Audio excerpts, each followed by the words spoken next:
اعوذ باللہ من الشیطان الرجیم، بسم اللہ الرحمن الرحیم۔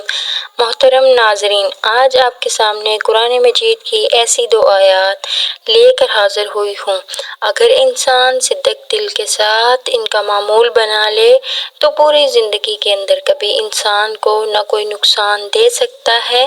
اللہ تعالیٰ نے خود اس وظیفے کی قسم کھائی ہے کہ جو بندہ یہ وظیفہ کر لے گا اس کے گھر سے تمام مشکلات اور تمام پریشانیاں اور بیماریاں ختم ہو جائیں گی۔ محترم ناظرین،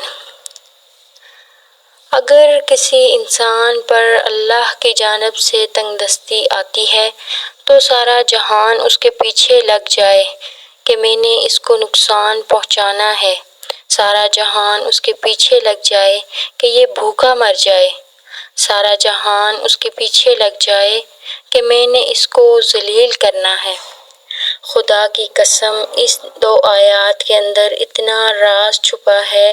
اگر انسان صدق دل کے ساتھ اللہ پر اعتماد اور بھروسہ رکھ کے ان آیات کا وظیفہ کرے، صرف 7 مرتبہ پڑھ لے، اللہ رب العزت اس انسان کے راستے سے تمام مشکلات کو ختم کر دیں گے۔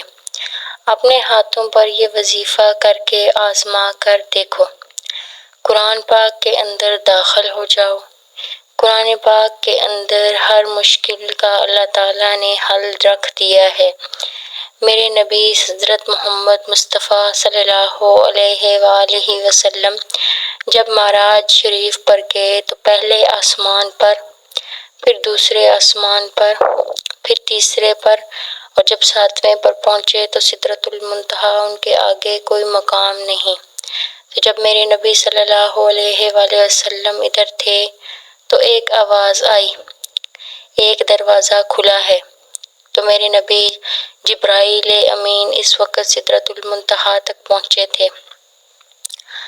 آپ کے ساتھ جبرائیل علیہ السلام تھے۔ آپ نے پوچھا یہ کس کی آواز ہے؟ تو جبرائیل امین فرمانے لگے، یا رسول اللہ، میں نے پوری زندگی کے اندر اس دروازے کو کھلا ہوا نہیں دیکھا جو آج دیکھ رہا ہوں، اور دوسرے نمبر پر یہ جو فرشتہ نکلا ہے، یہ فرشتہ بھی میں نے اپنی زندگی کے اندر پہلی دفعہ دیکھا ہے۔ تو وہ جب آیا، وہ اپنے آقا حضرت محمد مصطفیٰ صلی اللہ علیہ وسلم کے سامنے جھک کر اللہ کی جانب سے یہ تحفہ دینے لگا۔ یہ قرآن کی 2 آیات تھیں۔ ان آیات کی اتنی اہمیت اور فضیلت ہے۔ اس وقت اس فرشتے نے 3 چیزیں دی تھیں، ایک نماز کا تحفہ، ایک امت کی شفاعت کا تحفہ، اور ایک قرآن مجید یعنی سورہ بقرہ کی آخری 2 آیات۔ تو محترم ناظرین، اس کو چھوٹا نہ سمجھیے، اس کو معمولی نہ سمجھیے گا۔ خدا کی قسم کھا کر کہتی ہوں، یہ پوری کائنات کے اندر سب سے زیادہ مجرب عمل ہے۔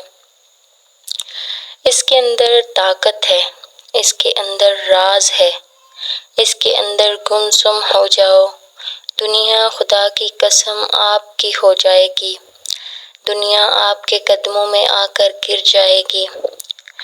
آپ دنیا کے پیچھے گھوم رہے ہو جہاں سے کچھ نہیں ملا، اپنی زندگی کو تباہ کر رہے ہیں، کچھ نہیں ملنے والا۔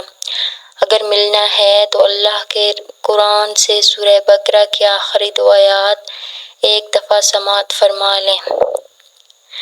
بسم اللہ الرحمن الرحیم۔ آمن الرسول بما انزل الیہ من ربہ والمؤمنون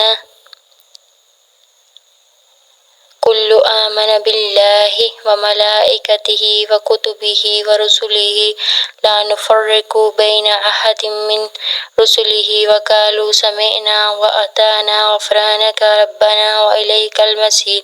یکلف اللہ نفسا الا وسعها ما کسبت وعلیہا ما اکتسبت ربنا لا تؤاخذنا نسينا أو أخطأنا ربنا ولا تحمل علينا إصرا كما حملته على الذين من قبلنا ربنا ولا تحمل ما لا طاقة لنا به واعف عنا واغفر لنا وارحمنا أنت مولانا فانصرنا على القوم الكافرين۔ محترم ناظرین، ایک روایت کے مطابق قرآن مجید میں یہ سورہ بقرہ کی 2 آیات، ان کے اندر سب سے زیادہ طاقت ہے۔ قرآن پاک کی آیات مبارکہ کو آپ نے 7 مرتبہ پڑھنا ہے۔ جو زیادہ طاقتور ایک دلائل ہے کتاب و سنت کی روشنی سے، علماء کرام کی روشنی سے، تو وہ ہے سورہ بقرہ کی 2 آیات جو میں نے آپ کو پڑھ کر سنائی ہیں۔ تو آپ نے اس طرح سے کرنا ہے کہ رات کو سونے سے پہلے 7 مرتبہ پڑھنا ہے۔ اول و آخر اپنے نبی کریم صلی اللہ علیہ وسلم پر درود پڑھنے کے بعد اللہ کے سامنے ہاتھ اٹھا لینا ہے۔ خدا کی قسم، رحمت کا یہ سمندر ہے اور اس کے اندر اتنے راز چھپے ہوئے ہیں۔ جو بھی شخص ان 2 آیات کو جانتا ہے، جو ان کے اوپر غور کرتا ہے، اس کو پتہ ہے کہ اس کی اہمیت کیا ہے۔ عام انسان کو اس کی اہمیت کا نہیں پتہ چل سکتا۔ محترم ناظرین، اللہ تعالیٰ نے بہت بڑا انعام دیا ہے اس سورہ مبارکہ کی شکل میں۔ ہمیں اس عمل کو ضرور کرنا چاہیے، اور آپ سونے سے پہلے تو یہ معمول بنا لینا ہے آپ نے۔ حضرت عمر، حضرت علی رضی اللہ عنہ بھی فرماتے تھے، وہ بدبخت انسان ہے جو یہ 2 آیتیں نہیں پڑھ کر سوتا۔ محترم ناظرین، کوئی بھی عمل کریں تو نماز کو لازمی پڑھا کریں، کیونکہ نماز کے بغیر کوئی بھی وظیفہ ادھورا ہوگا۔ اس لیے دوستوں سے گزارش ہے کہ نماز کا اہتمام لازمی کریں۔ نماز پڑھنا ہر مسلمان مرد اور عورت پر فرض ہے۔ بے شک میں ہی اللہ ہوں، میرے سوا کوئی معبود نہیں، سو تم میری عبادت کیا کرو اور میری یاد کی خاطر نماز قائم کرو، اور آپ اپنے گھر والوں کو نماز کا حکم کریں، اس پر ثابت قدم رہیں۔ ہم آپ سے رزق کی طلب نہیں کرتے، بلکہ ہم آپ کو رزق دیتے ہیں، اور بہتر انجام پرہیزگاری کا ہی ہے۔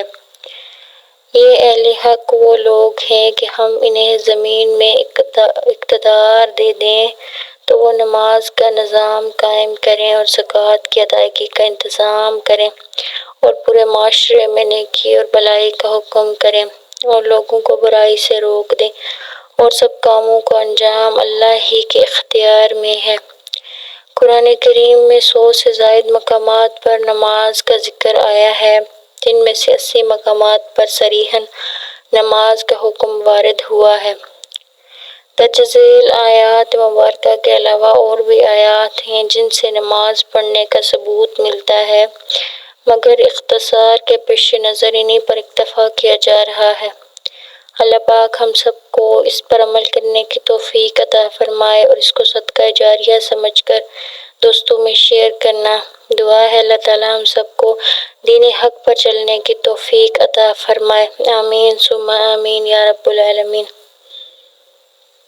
تمام لوگوں سے گزارش ہے کہ اللہ تعالیٰ کے 99 ناموں میں سے ایک نام کمنٹ میں ضرور لکھیں۔ جزاک اللہ خیرہ۔